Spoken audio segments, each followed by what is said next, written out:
Good evening, everybody. It was a super early day for me today. I was very tired and restless. So I've been up moving around since about 2 or 3 o'clock in the morning, my time. Um, I went to the gym early today, but I only walked for a half a mile on the treadmill. I was doing different inclines and things like that, but I was already sore from doing slight weightlifting, trying to do the 30-minute challenge that's in Planet Fitness. Um, like the first day I did like 4 machines and then like the steps. I was doing that in between my reps. And then the second day I did 3 on the opposite side, so I didn't finish like the center machines on the back side of the wall, if anyone's familiar with that. So I plan on doing that tomorrow, depending on if I use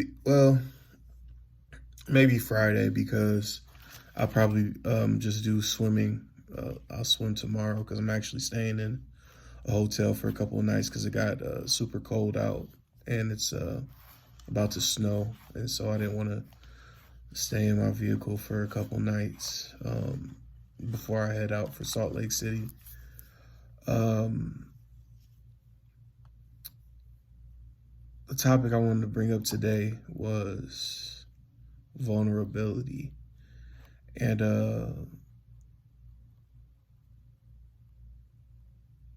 how we don't allow ourselves to do that anymore. I feel like we're ashamed of it because men already have a hard time enough opening up, about emotions and feelings, because those are things that we weren't allowed to do, growing up, or we were taught, just a different way of existing. Men were always, taught to be hard and tough and not, express themselves, in that manner and just deal with it. But it's like you got to really like unlearn. You got to unlearn that, that habit of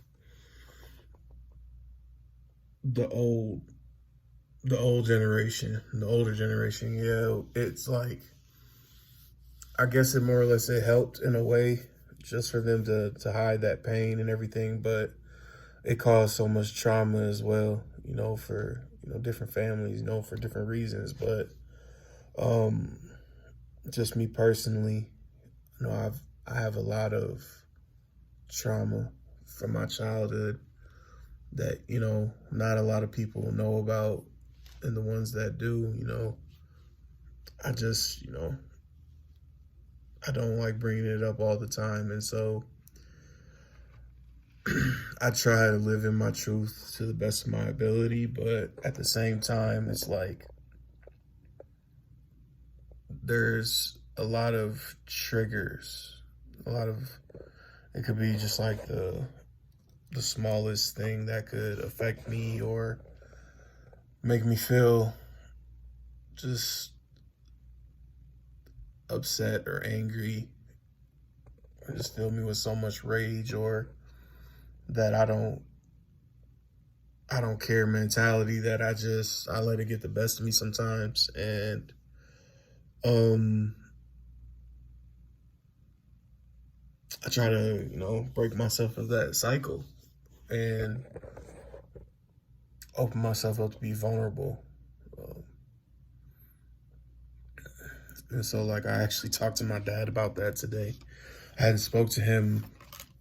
Whew, it's crazy because it's almost been like a half a year, like over the phone, because he's been in prison my whole life. Um, but like my number had changed. Well, I switched over to a different primary number, and so it took them like 3 months for them to add my new number onto his list. And we're just I felt good talking to him because I actually unleashed a lot of anger and resentment, you know, to my pops because of him not being there, you know, because of the things that happened that caused him to be locked up my whole life and still for like almost 10 more years, which is crazy because he was supposed to have been out by now. And I just turned 31. And so, um, I just been thinking about it a lot. Like, and it's sad because it's just like, I know he's hurting too because, you know, the things that happened to him that got him locked away, he was still a child, you know, he was still a young man. He wasn't old Ed. He didn't have all the answers to life. And, you know, he's part of that older generation who was taught, you know, be tough and, you know, not express emotions and, you know, had to, you know, get it by any means necessary. And, you know, he chose, you know, that the wrong path. But, you know, it is what it is. I'm grateful that I'm able to chop it up with him and have a conversation. And like, I guess I told him, you know, about some of my trauma from the past and, you know, like how I live with it every day and I think about it, you know, or it's there. I know it exists, but, you know, I don't let that define me, you know, completely as a person. You know, I might not forgive the people who have done that wrong. Like I might have like forgiven them to a certain degree, but I don't have to deal with those individuals. I don't have to deal with the people who harm me or my family, my friends. And that's what, you know, I'm getting at too as far as the vulnerability. You got to be willing to open yourself up to making a sacrifice or that change, because just because people are your family or, you know, sometimes they do you the worst, and you can't be afraid to express how you feel and, you know, what harm they have done to you or how it still bothers you or affects you mentally, you know, that people choose to live the way that they do. It's not necessarily a habit, just like an existence, just something that's repetitive, that's gonna always affect you because it's just something that you remember. But I told him about some of my past trauma, and you know he was upset. But you know I told him not to be, because you know it's in the past. You know I can't let that define who I am. You know, for my future. Because if I did, I probably wouldn't be here today. You know, I wouldn't be able to have, you know, the time that I've had with my daughter, with my son, you know, my family and friends. I could be where my pops is at, you know, or, you know, no longer exist. But I'm here and I'm fighting, you know, I'm fighting for my life. I'm fighting, you know, for my existence. But that vulnerability is something powerful, because you got to open up, you know, and not just to any and everybody. People who are genuinely, wholeheartedly in your corner, you know, you're able to open up to them. You know, people who can relate, who have been through like the same struggles or go through like stuff on a day to day, who have your best interest at heart, and vice versa. Like you got to find those people who are there for you. Not everybody's gonna be a cheerleader or in your corner. You know, some people just want to know what's going on with you so they can tell the next person, or they can feel good about themselves because misery loves company. You know, that's one of those sayings that will never get old. Like, people will literally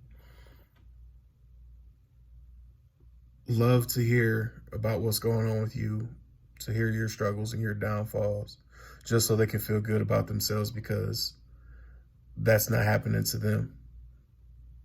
And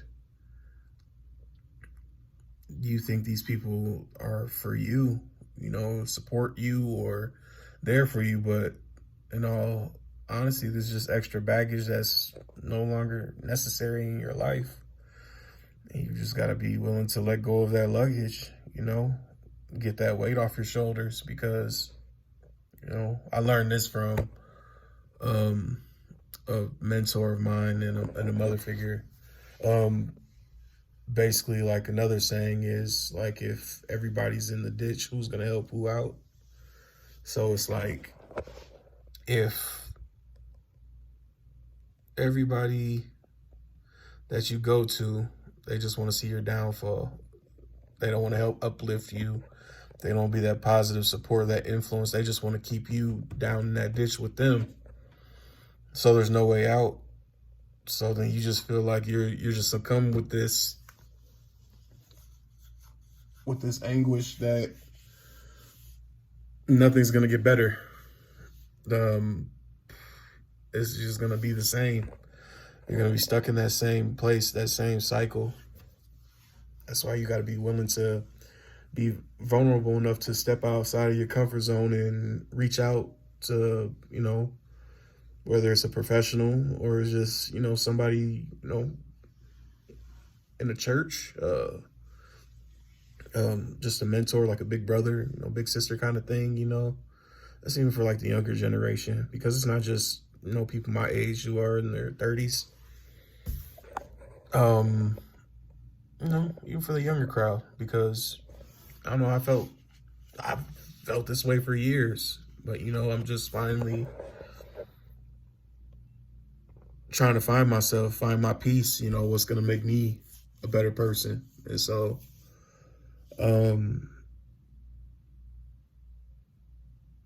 be careful, but be vulnerable. You know, not saying it's something you have to do all the time, but just also be wary and cautious of who you're being vulnerable with, you know, at the same time.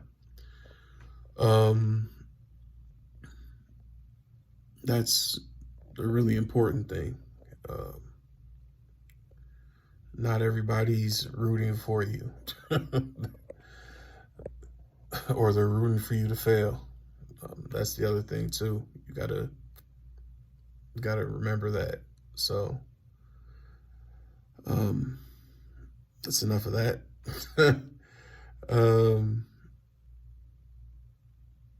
Yeah, I think I got my point across with that. But until next time.